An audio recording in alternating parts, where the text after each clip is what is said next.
안녕하세요. 강익 백강익입니다. 오늘은 우리가 평소에 사용하고 있는 스마트폰이 하나님께서 우리에게 주신 재앙인지 또는 축복인지에 대해서 함께 알아보도록 하겠습니다. 먼저는 과연 스마트폰을 하나님께서 우리에게 주셨는가에 대해서 생각해 볼 필요가 있습니다. 인간의 역사를 볼 때 많은 발명품들이 있었고 새로운 것들이 발명되어 나올 때마다 장점과 함께 단점이 또 부각되어서 그런 기술들이 발전하는데 제약이 따르기도 했습니다. TV가 나올 때도 그랬고요.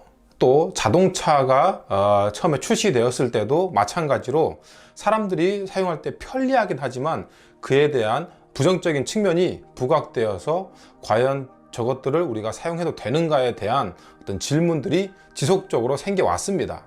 마찬가지로 처음 아이폰을 개발한 스티브 잡스가 자기가 개발한 이 아이폰 또 스마트폰을 통해 많은 사람들이 중독이나 과의존 위험률에 그런 과의존 위험에 빠지게 될 것이다 라는 것들을 고려하지는 않았을 겁니다. 저 또한 약 10년 전에 스마트폰, 특히 아이폰을 기다렸던 어떤 기대감을 가지고 기다렸던 사람 중에 한 명으로서, 원래 그때는 우리가 음악을 듣는 아이팟이 있었죠. 그 아이팟에 전화 기능까지 되는, 게다가 인터넷까지 되는 진짜 신박한 기계가 미국에 나왔고, 또 그 아이폰이라는 것이 우리나라에도 이제 곧 출시될 것이다 라는 기대감을 가지고 있었습니다.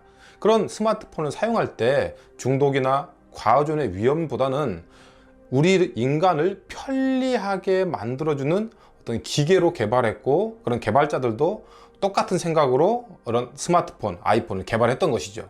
다시 얘기하면 이런 기계나 어떤 새로운 것들을 발명할 때 인간을 망가뜨리기 위해 개발하는 것이 아니라 인간의 편리함을 위해서 개발하는 것입니다. 다이너마이트를 개발한 노벨도 마찬가지였죠. 이것을 통해 전쟁에 사용될 것이라는 것들을 기대한 것이 아니라 그것을 통해 사람들이 더 유용하게 광산을 캐고 또 유용하게 사용할 수 있을 것이라고 생각해서 그런 다이너마이트를 개발했던 것입니다. 그럼에도 불구하고 우리가 무엇인가를 처음 접할 때에는 긍정적인 부분이 있지만 부정적인 측면이 따라올 수밖에 없다는 거죠. 그 중에서도 스마트폰의 확산력은 가히 폭발적이라고 할 수 있습니다.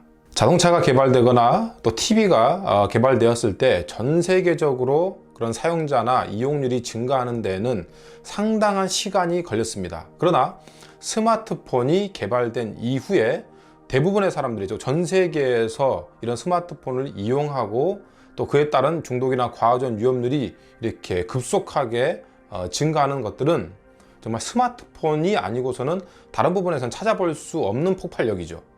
이는 스마트폰의 특수성과 관련되어 있습니다. 우리가 스마트폰을 사용할 때 편리하게 사용하는 것도 있지만 언제 어디에서든지 간편하게 사용할 수 있고요. 또 휴대가 가능합니다. 최근에 우리도 마찬가지죠. 옛날 같으면 PC를 켜거나 노트북을 켜서 검색해야 되는 부분도 그냥 스마트폰에서 검색하고 스마트폰에서 물건을 구매하고 스마트폰에서 이메일을 보내고 스마트폰에서 모든 것들이 다 해결되기 때문에 스마트폰이 우리 하루의 삶을 차지하는 비중이 올라갈 수밖에 없다는 거죠.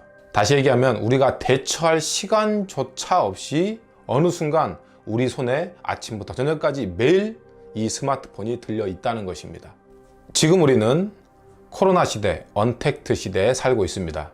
그럼에도 불구하고 각자 자기의 자리에서 위치에서 또 어느 정도 적응하고 있는 것은 이 스마트폰도 한 몫을 했다고 생각합니다.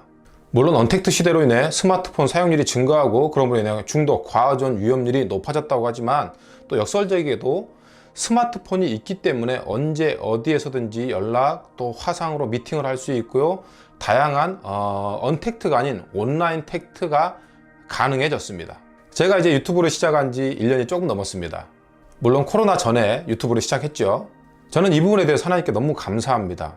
왜냐하면 처음에 편집이나 영상 찍는 부분이 너무나 서툴고 어색했지만 어느 정도 하다 보니까 점점 익숙해졌죠. 그러다가 이제 코로나 사태가 터졌습니다. 대부분의 교회에서는 이제 제가 예전에 영상도 올렸지만 온라인 예배나 또 온라인 미팅들을 이제 일상처럼 하고 있습니다. 그리고 초반에 그런 갑작스런 온라인 또 온라인 예배를 통해서 많은 목회자님들이나 전도사님, 목사님들이 좀 혼란을 겪었던 게 사실입니다. 이를 위해서 새로운 앱이나 새로운 컨텐츠 또 새로운 플랫폼들을 우리가 익혔어야 됐고, 그로 인해 너무 사역적인 부분이 아니라 이런 부분 때문에 힘들어한 분들이 제 주변에도 꽤 있었습니다. 물론 지금은 대부분의 교사들이나 목사님들 또 목회자들도 어느 정도 적응이 되었지만 우리가 이 온라인 언택트 시대를 살아갈 때 스마트폰은 이제 필수품이 되었다는 것이죠. 스마트폰이 여전히 많은 사람들에게 중독, 또 과의존, 또 부정적인 영향력을 미치고 있지만 또 이 언택트 시대에 우리에게 온라인 예배가 가능하게 해주고 있고요. 온라인 미팅이 가능하게 해주고 있습니다. 또 다양한 앱이나 컨텐츠, 플랫폼들을 통해 우리가 다른 사람과의 관계, 연결점을 계속 이어갈 수 있도록 많은 혜택을 주고 있다는 것이죠.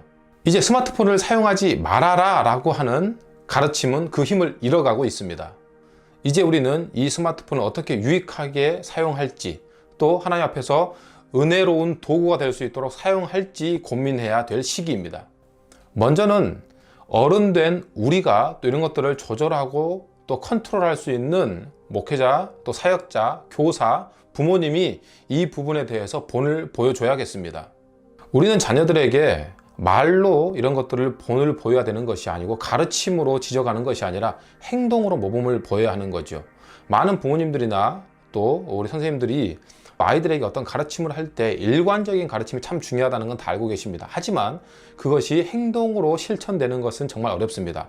우리 가정만 하더라도 매일 가정 예배를 드리고 있고 또 주말에는 밥상머리 예배를 드리고 있지만 저 또한 어떨 때는 그냥 대충 드리거나 그냥 넘어갈 때도 있습니다. 하지만 자녀들의 교육을 위해서는 우리가 일관된 모습을 보여줘야 한다는 것이죠. 스마트폰 사용도 마찬가지입니다.